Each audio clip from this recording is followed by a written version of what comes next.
En Perú, los sondeos a boca de urna le dan la mayoría preliminar a la candidata de ultraderecha, Keiko Fujimori, y al ultraconservador Rafael López Aliaga. De confirmarse esta tendencia, ambos pasarían al balotaje a celebrarse el próximo junio. El proceso electoral peruano se ha visto ensombrecido por la imposibilidad de votar de más de 63.000 peruanos por falta del material electoral, según cifras del propio ente electoral del Perú. Vamos en breve por todos los detalles. Soy Jenny Pérez de Camerlín. Destacamos. Sigue el escrutinio de las elecciones generales en Perú. El proceso escogerá a senadores, a diputados y presidente. Los sondeos preliminares indican que Keiko Fujimori y Rafael López Aliaga pasan a la segunda vuelta. Ampliamos en Lima. Y tras una larga jornada electoral, Hungría tiene nuevo primer ministro electo. Se trata del conservador pro-europeo Péter Matjar, quien prometió que bajo su gobierno será un fuerte aliado de la Unión Europea y la OTAN. Y tras el fracaso de las negociaciones en Pakistán, Donald Trump anunció el bloqueo total del estrecho de Hormuz e Irán respondió desafiando a Trump que le daremos una lección aún mayor. Lo dijo el presidente del Parlamento iraní.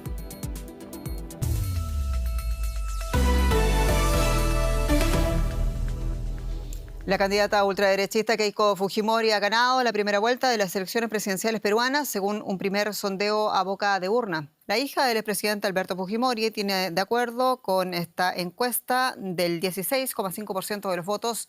Junto a ella pasaría a segunda vuelta el ultraconservador Rafael López Aliaga con el 12,8% de los sondeos. La jornada electoral en Perú ha estado marcado por irregularidades y problemas logísticos. Según la Oficina Nacional de Procesos Electorales, 63.300 personas se quedaron sin la posibilidad de ejercer su derecho a voto por el retraso en la llegada del material electoral. Este incidente agrava la desconfianza de los peruanos en el sistema político de su país, que ha visto 8 presidentes diferentes en solo 10 años.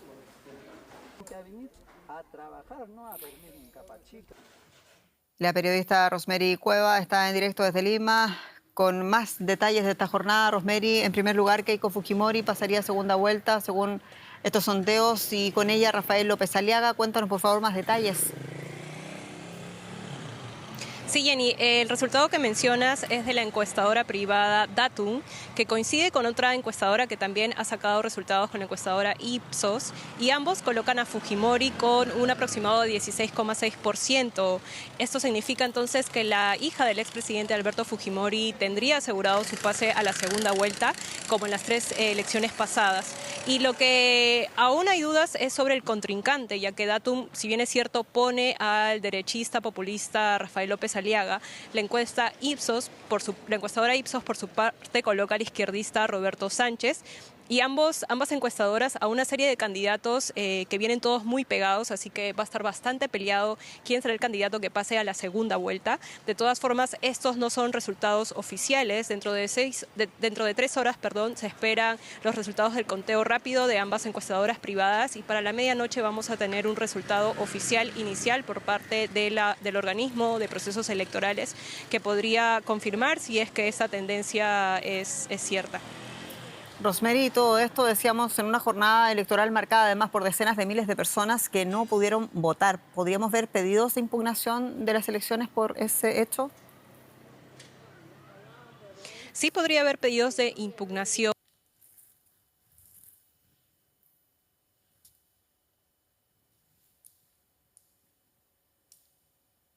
No. Lamentablemente hemos perdido el audio con nuestra colega Rosemary Cuevas. Esa periodista que nos está informando hasta ahora. Podemos ver si recuperamos el audio. Rosemary, ¿estás allí? Jenny, sí, Jenny, lamentable. Te comentaba que sí se podían impugnar. Sí se podía. Sí, te escuchamos. ¿Aló? Te comentaba, Jenny, que sí se pueden impugnar estos votos, pero como es una situación inédita, por el momento el organismo de procesos electorales no ha dado un pronunciamiento oficial. Vamos a estar pendientes de eso. Estamos, por ejemplo, en uno de los centros de votación dentro del distrito de Lurín, uno de los más afectados, donde cientos de ciudadanos no han podido ejercer su derecho al voto, y bueno, vamos a estar pendientes si es que la OMPE, el organismo de procesos electorales, hace algún comunicado sobre la impugnación. Y estaremos pendientes también contigo allá en Lima. Muchas gracias, Rosemary Cueva. Gracias. Y hablamos ahora de otras elecciones, de las elecciones ocurridas en Hungría, donde hubo un triunfo histórico de los opositores conservadores pro-europeos. La victoria del partido opositor TISZA del conservador Péter Magyar supone una aplastante derrota sobre el gobernante Fidesz del primer ministro ultranacionalista Viktor Orbán. Los conservadores pro-europeos consiguieron una amplia mayoría parlamentaria de 2/3 que le permitirá desmontar el sistema iliberal del todavía primer ministro y a recomponer los lazos con la Unión Europea. La presidenta de la Comisión Europea, Ursula von der Leyen, y algunos líderes europeos como el canciller de Alemania, Friedrich Merz, o el presidente de Francia, Emmanuel Macron, felicitaron al conservador por su victoria. De esta manera termina la llamada era Orbán tras 16 años de mandato. Un momento amargo en el que el primer ministro Orbán reconocía su derrota. Escuchemos.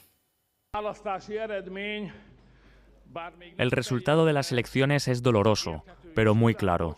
No se nos ha dado la responsabilidad ni la oportunidad de gobernar. He felicitado al partido ganador. Aún no sabemos qué implicaciones tendrá el resultado de estas elecciones para el destino de nuestro país y nuestra nación, ni cuál será su significado más profundo o amplio. Solo el tiempo lo dirá. Pero sea cual sea el resultado, seguiremos al servicio de la nación húngara. Pero el gran vencedor de esta noche ha sido el conservador Péter Magyar, quien celebraba la victoria ante una multitud de seguidores junto al río Danubio en Budapest. Vamos a revisar ese momento. Queridos compatriotas, queridos húngaros,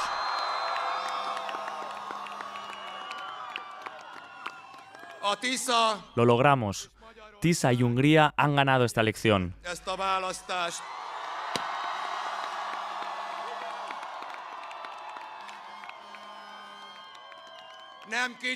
Y no por poco, sino por mucho.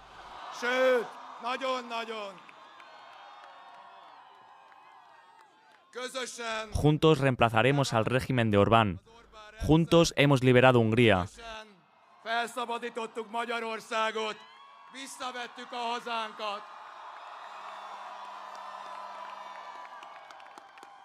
Hemos recuperado nuestra patria. Gracias, muchas gracias. ¿Y quién es Péter Magyar? Magyar es un político nacionalista y conservador que se unió en 2002 al partido de Orbán, Fidesz. En él acumuló experiencia diplomática en Bruselas y lideró varios organismos estatales. Pero luego abandonó Fidesz y tachó al partido gubernamental de corrupto, tras el indulto a un condenado por abuso infantil. Organizó entonces protestas contra el gobierno de Orbán y anunció su candidatura a las elecciones europeas por el partido TISZA. A diferencia del prorruso Orbán, Magyar es netamente proeuropeo. Tras solo 3 meses obtuvo un 30% de los votos y ahora ha acabado derrotando a Orbán, o como él dijo, también de liberar Hungría. Lo hacemos con el periodista Ricardo Marquina en Budapest, siguiendo todos los detalles de esta jornada electoral de Hungría. Ricardo, derrota histórica de Orbán. Cuéntanos, por favor, cuáles son las novedades, cuáles son las reacciones también.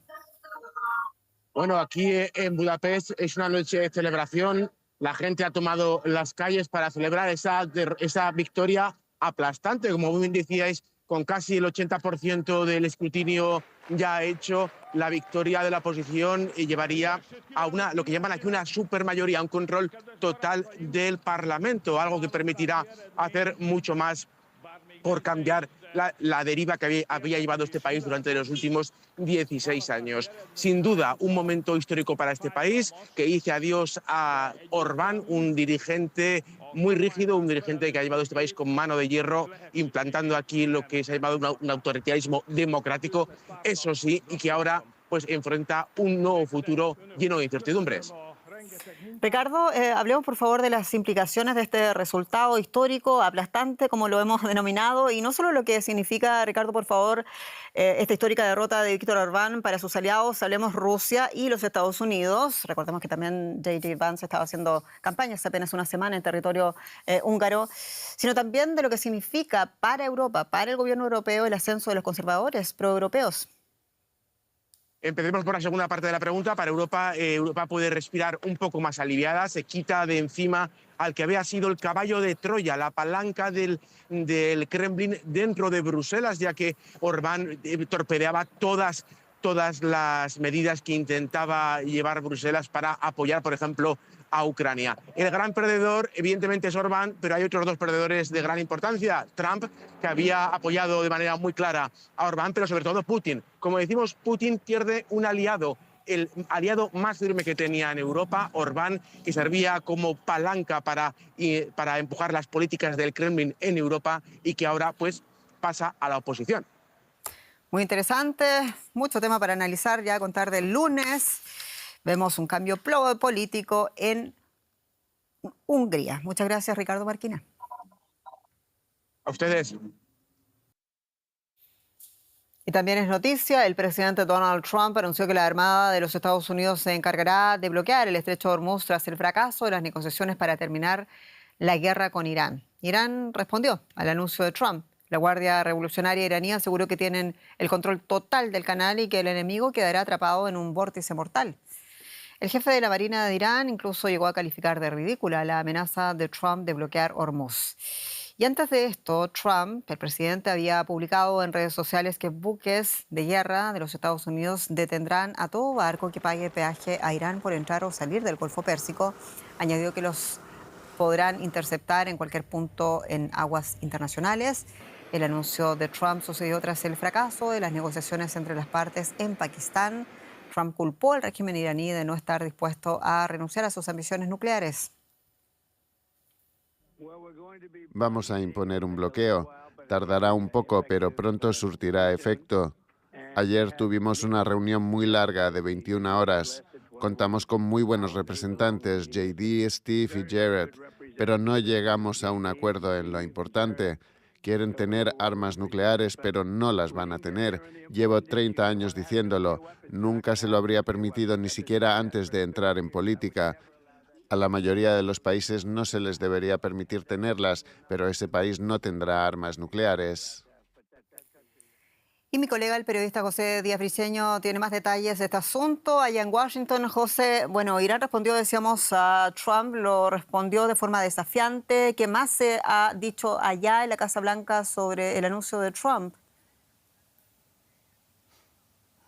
Aquí en Washington se considera que este anuncio de un bloqueo total del estrecho de Hormuz hunde en mayor incertidumbre lo que ya es un muy frágil proceso de tregua de 2 semanas anunciado justamente el martes pasado. Y sin embargo, aquí hay que decir, la Casa Blanca dijo que 6 habían sido las líneas rojas que se habían establecido en las pláticas en Pakistán.